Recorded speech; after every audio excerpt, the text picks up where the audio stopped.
destiné aux enfants mais qui parle aux adultes. C'est le pari réussi de cet album qui oscille entre tendresse et élégance. Tous mes cailloux, mis en image par Raphaël de Coster et en mots par Françoise Lison-Leroy, publié aux éditions Cote Cote Cote. La collection Les Carnets que ce livre inaugure se veut terrain de recherche graphique et poétique. Avec cet album, le premier pour Raphaël de Coster, artiste pluridisciplinaire qui pratique également la musique, la vidéo, la peinture, c'est tout un style qui se dévoile, sobre et organique, poétique et abstrait. Un univers qui confère une dimension singulière au livre pour enfants. Pendant notre échange, il est question d'inspiration, de recherche technique et de découverte créative, de méthode de travail et des secrets de réalisation d'un ouvrage tel que celui-ci. À vous, les cailloux. Bonjour Raphaël. Bonjour. Alors nous allons parler de Tous mes cailloux que vous avez réalisé avec Françoise Lison-Leroy aux éditions Cote Cote Cote. Comment avez-vous travaillé en fait le rapport texte-image, puisque vous êtes côté image, lequel est venu en premier, on pourrait dire lequel de la poule ou l'œuf, vu le nom de la maison d'édition, ça s'y prête? Alors en fait c'est Odile, donc l'éditrice qui m'a contacté il y a un petit moment déjà et qui m'avait proposé d'illustrer ce texte. Donc le texte existait déjà. Et Odile qui a déjà travaillé avec Françoise, donc voilà, qui connaît bien son travail. Et en découvrant le mien, elle s'est dit ah bah tiens, ça serait bien de faire une collaboration. Donc c'est vraiment elle qui nous a mis en contact. Sauf que moi j'avais jamais fait d'illustration, donc j'avais hyper peur de faire ça. Enfin moi je viens plutôt vraiment du dessin, enfin vraiment beaux-arts quoi. Et donc je me suis dit ah bah comment je vais faire de l'illustration. Enfin j'avais vraiment des préconcepts un peu sur ce qu'est l'illustration et voilà, j'étais pas très à l'aise au début. Et c'est vraiment Odile qui m'a dit non mais en fait tu peux te lâcher, fais-toi plaisir. Enfin voilà, faut que ça reste un peu un jeu. Enfin moi comment ma manière de voir le dessin, faut que ça reste présent dans ce travail-là. Et donc voilà, ça s'est concrétisé au bout d'un certain temps. Et voilà, maintenant le livre existe et j'en suis fier et c'est chouette parce que bah, c'est pas du tout, je m'attendais pas du tout à ce résultat-là quoi. C'est-à-dire que j'ai eu vraiment beaucoup de liberté dans le dessin. J'ai pu retrouver des sensations vraiment de choses que je fais vraiment dans mon travail perso et pas forcément d'illustration quoi. Et en tout cas, ça m'a donné envie de continuer à illustrer de la poésie. Là, est-ce que vous avez eu quand même des échanges avec l'autrice, ou est-ce qu'il y a eu vraiment côté carte blanche où l'éditrice vous a dit bah vas-y, fais, propose, ou est-ce que vous avez échangé avec l'autrice Alors, c'était pas complètement carte blanche, c'est-à-dire que moi j'avais beaucoup d'échanges avec Odile, l'éditrice, et qui m'a, c'est pas qu'elle m'influençait vraiment, mais disons qu'elle me faisait des retours très précis et très riches sur chaque dessin, sur ce qu'elle ressentait. Et donc ça m'a vraiment aidé. Enfin, c'était vraiment presque instantané, quoi. Je dessinais la journée, je lui envoyais des photos avec mon téléphone. Elle me répondait sur WhatsApp direct, quoi, vraiment à chaud. Et donc vraiment, ça m'a accompagné dans tout le processus, quoi. On faisait ça un peu tous les jours. Et de temps en temps, on se mettait d'accord et on dit ah bah voilà, là on va envoyer une petite fournée de dessins à Françoise.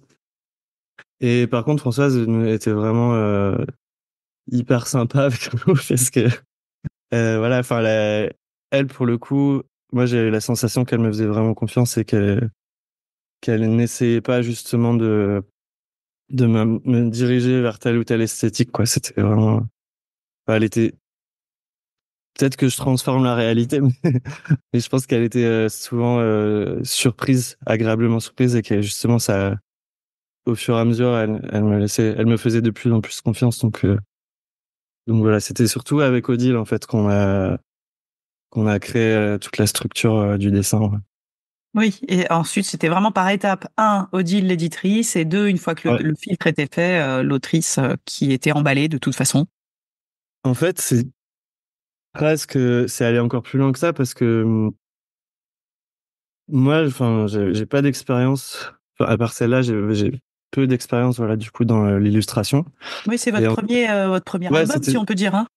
bah, en fait, j'ai fait vraiment un peu de micro-édition, quoi, tout seul, où vraiment je faisais mes reliures et tout ça, mais ouais, c'est plutôt de l'ordre du livre d'artiste, même s'il y avait quand même, il y a toujours eu un peu de narration dans ce que je faisais, mais vraiment d'avoir ce côté collaboration comme ça avec du texte et de l'image mise ensemble, c'était vraiment ouais, la première fois. Et puis il y a un livre qui est vraiment édité avec une maison d'édition, etc. Donc première fois.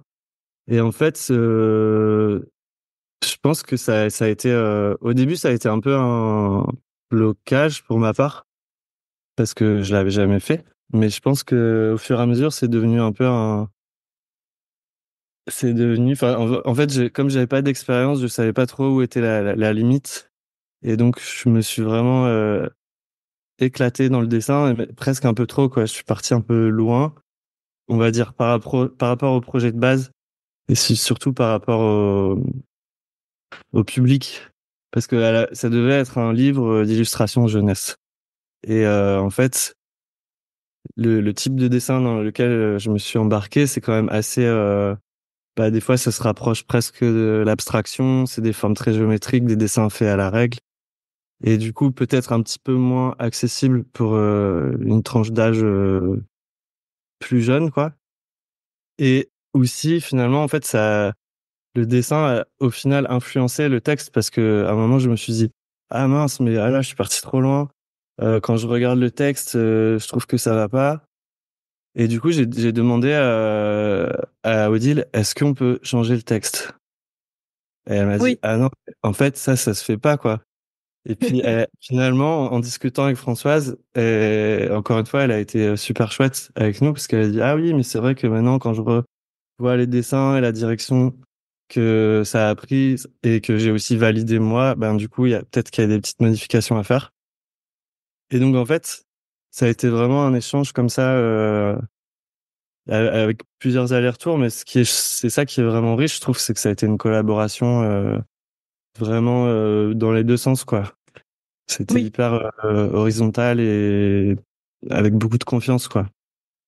Et voilà, je trouve c'était pas le dessin au service du texte ou le texte enfin, c'était vraiment, ok, il y a deux entités et en fait, on va créer un objet ensemble et voilà, on s'inspire et on se nourrit dans les deux sens, quoi.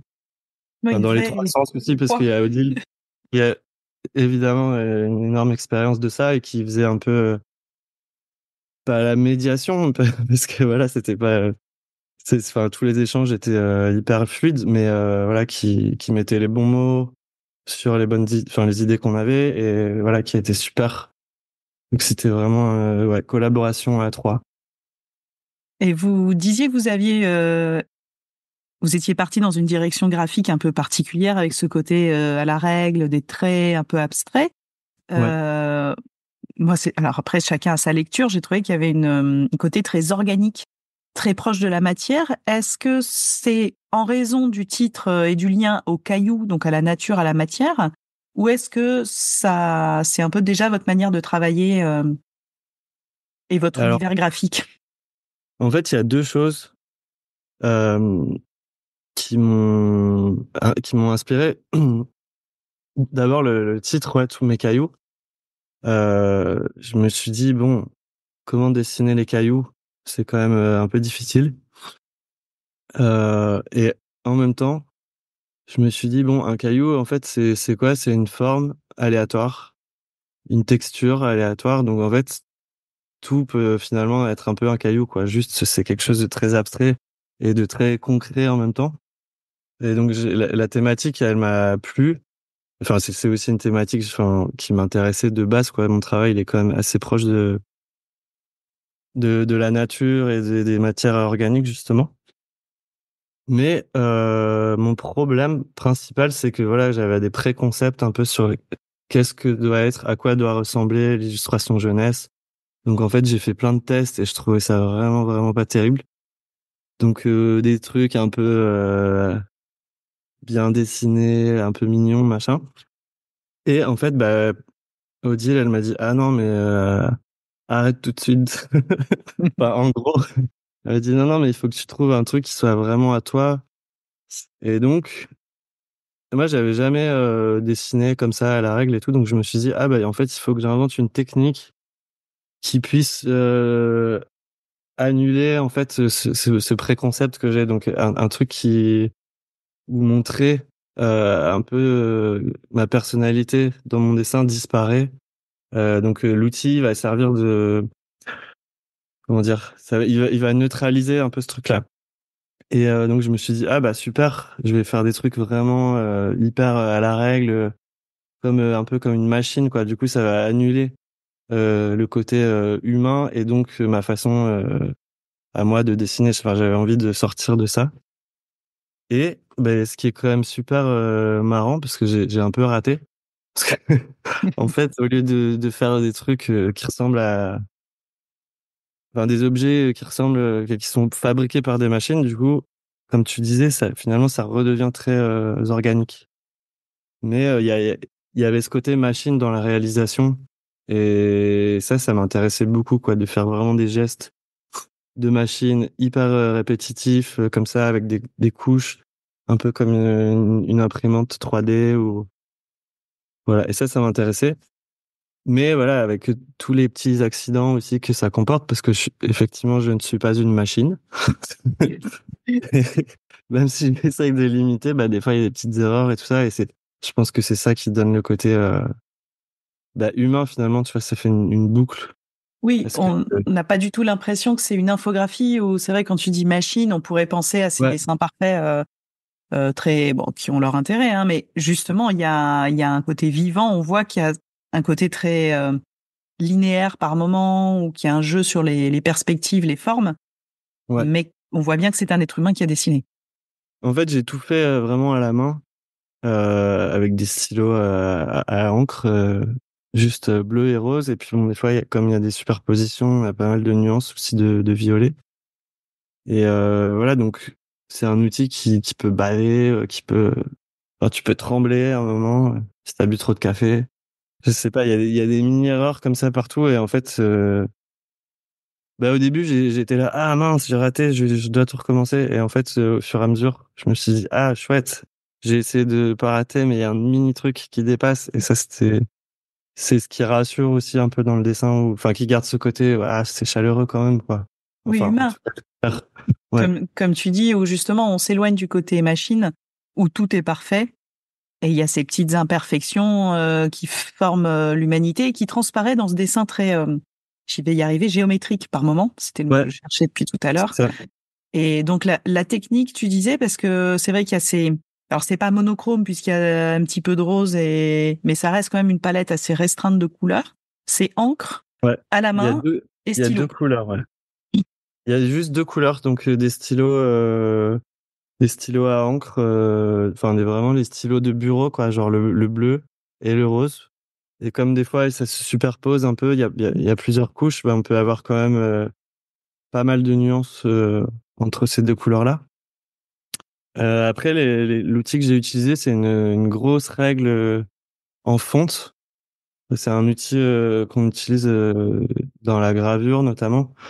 C'est pas spécialement fait pour tracer à la base. C'est juste un gros bloc comme ça, hyper lourd, qu'on utilise en litho pour vérifier si les pierres elles sont bien plates. Voilà. Et du coup, l'avantage c'est que c'est hyper lourd et donc il y a pas besoin de tenir la règle et de tracer. Enfin, parce que au début je faisais ça et puis ça crée vraiment une tension dans le corps, quoi. Parce que enfin quand Oui, tu traces une ligne ça va, mais quand tu traces 2000 lignes dans la journée, bah, enfin voilà. Et en fait, il y a vraiment un truc où ton corps, il est investi, même si c'était des formats pas très grands, c'était du A3 maximum.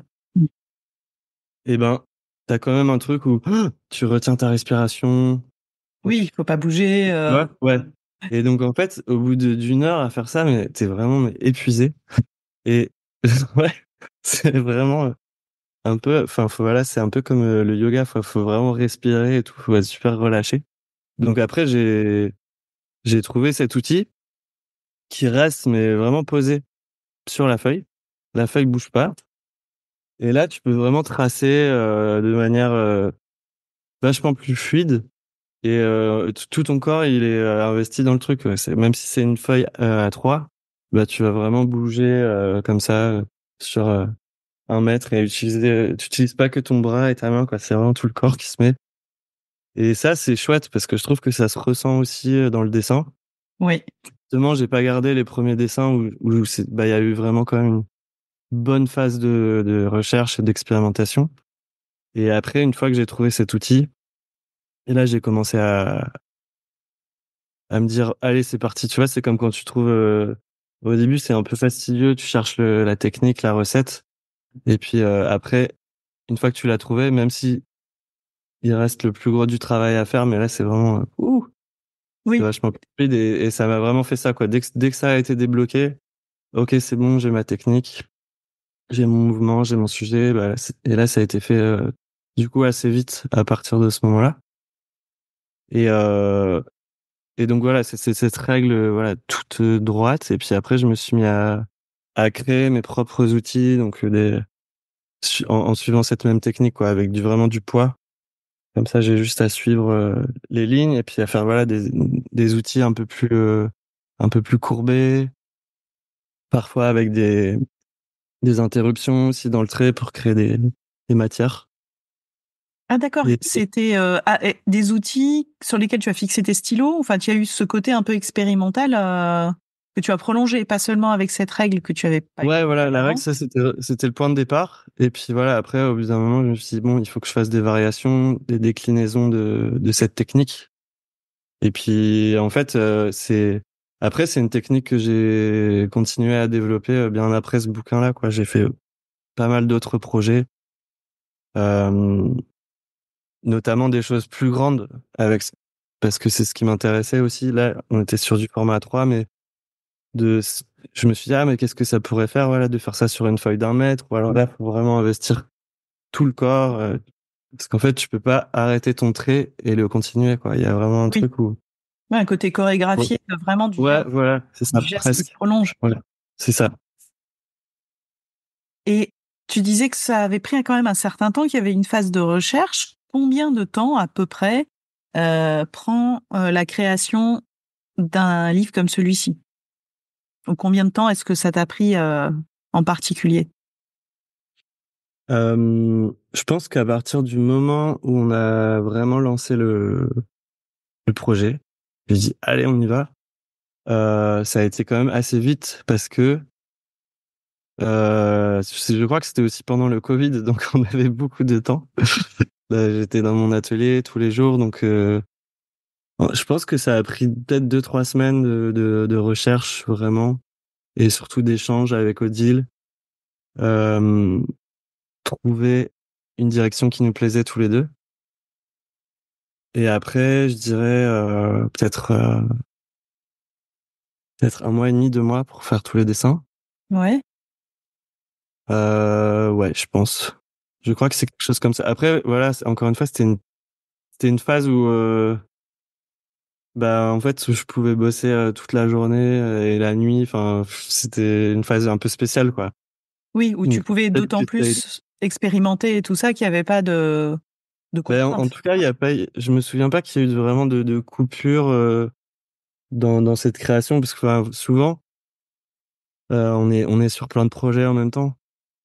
Donc, je me dis, ah bah cette semaine, je vais faire ça. Après, il y a un salon, un festival. Après, il faut, enfin voilà. Et là, pendant cette période un peu spéciale, c'était bon. Allez, j'ai un projet, je fais que ça Mm. pendant 3 mois. Ouais, je pense que ça a pris 2, 3 mois en tout, quelque chose comme Ouais. ça.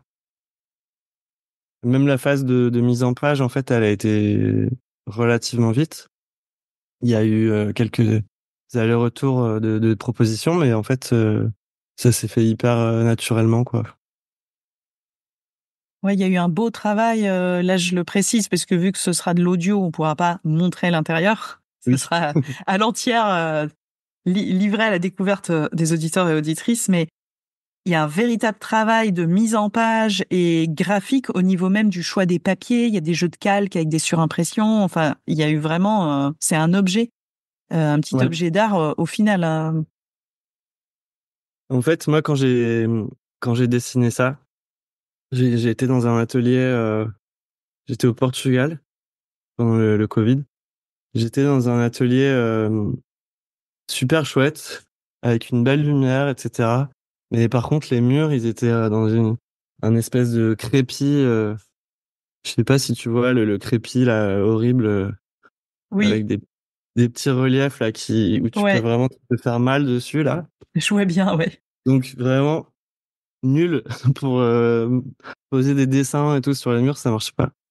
Du coup, j'avais une grande baie vitrée comme ça. Et en fait, je mettais tous les dessins dessus.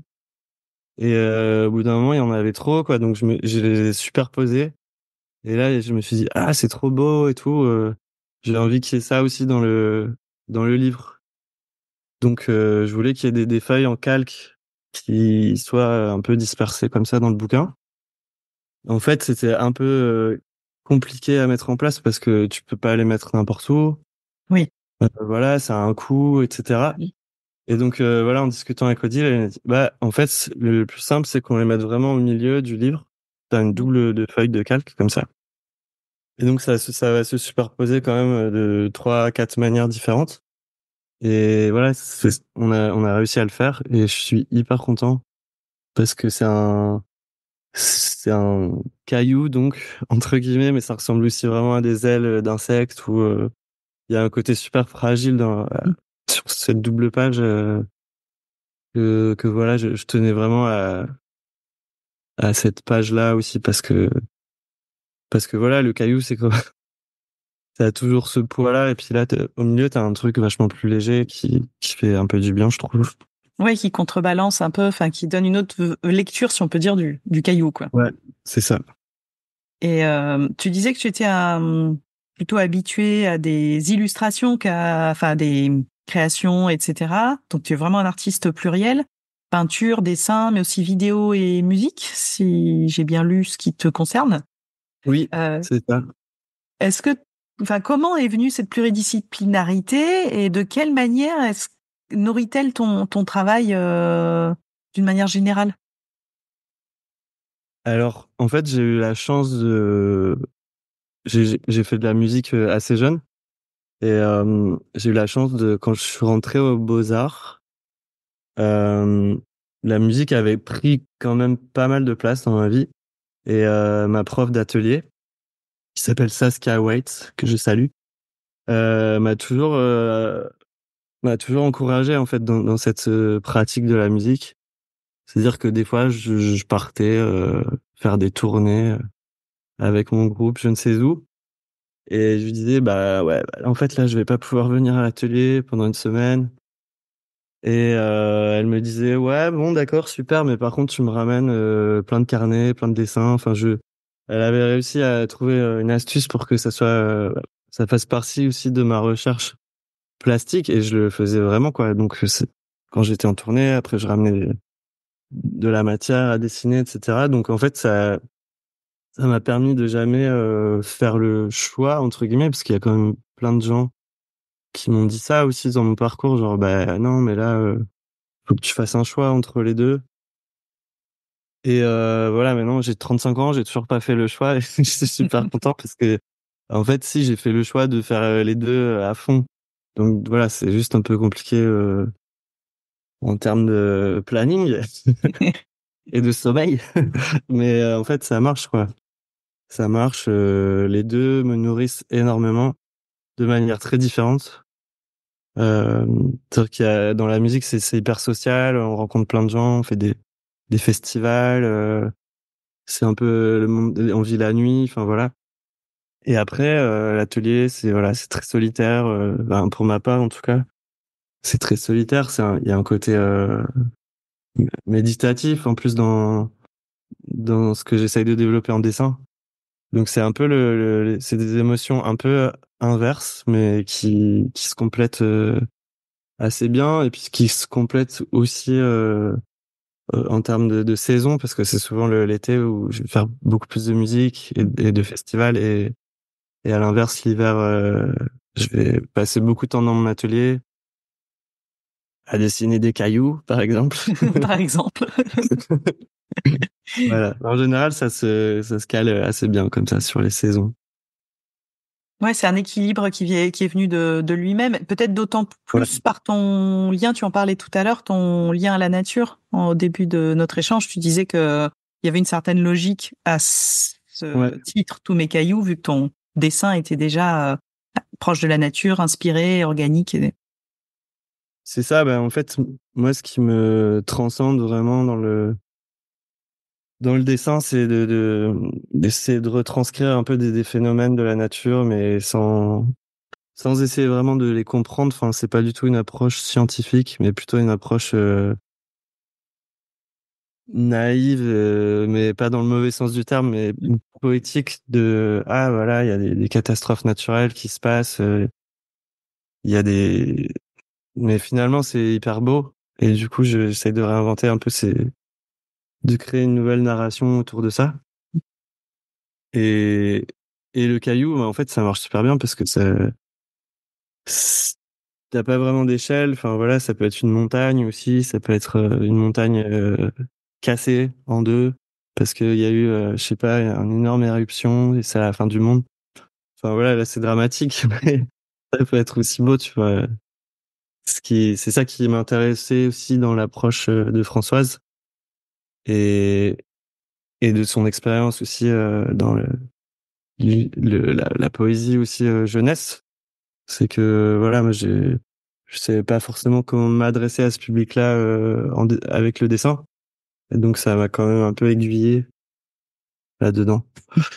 Et puis oui, donner envie de continuer, de faire un tome 2 ou Ouais, une autre histoire, mais c'était donc, on disait, ta première publication chez Côte édition et première donc publication en tant que livre jeunesse.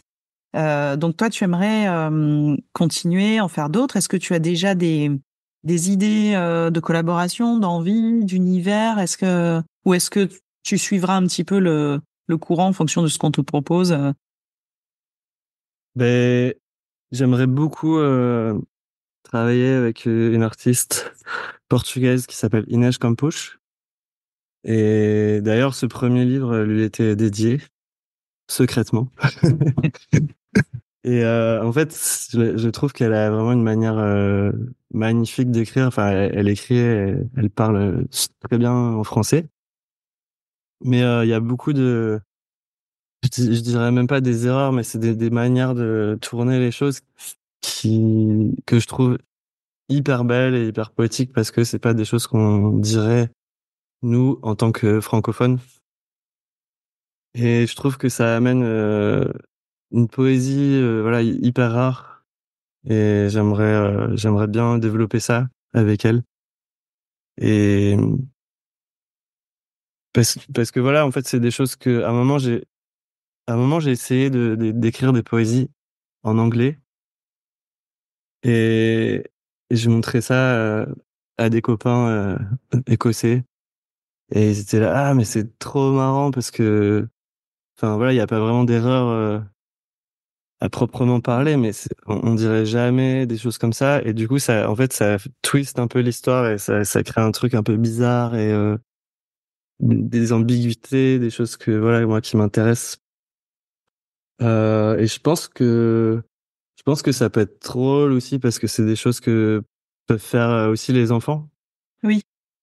Et donc je pense que ça peut aussi leur parler d'une certaine manière de dire ah bah en fait voilà, on n'est pas obligé de toujours faire des belles phrases entre guillemets ou parler de telle ou telle manière parce que c'est des enfants, mais on peut justement juste c'est un peu une manière parallèle, je dirais, de s'exprimer, mais je pense que ça peut aussi aller super loin et voilà. Et les thèmes j'aimerais bien aborder des thèmes aussi un peu costauds, donc pas forcément des thèmes dont on a l'habitude de parler dans les livres jeunesse. Enfin, peut-être que c'est encore un préconcept de ma part, mais je trouve qu'il y a beaucoup de choses un peu un peu léger. Après, c'est bien aussi parce que quand on est enfant, on n'a pas encore eu beaucoup le temps de souffrir, en principe.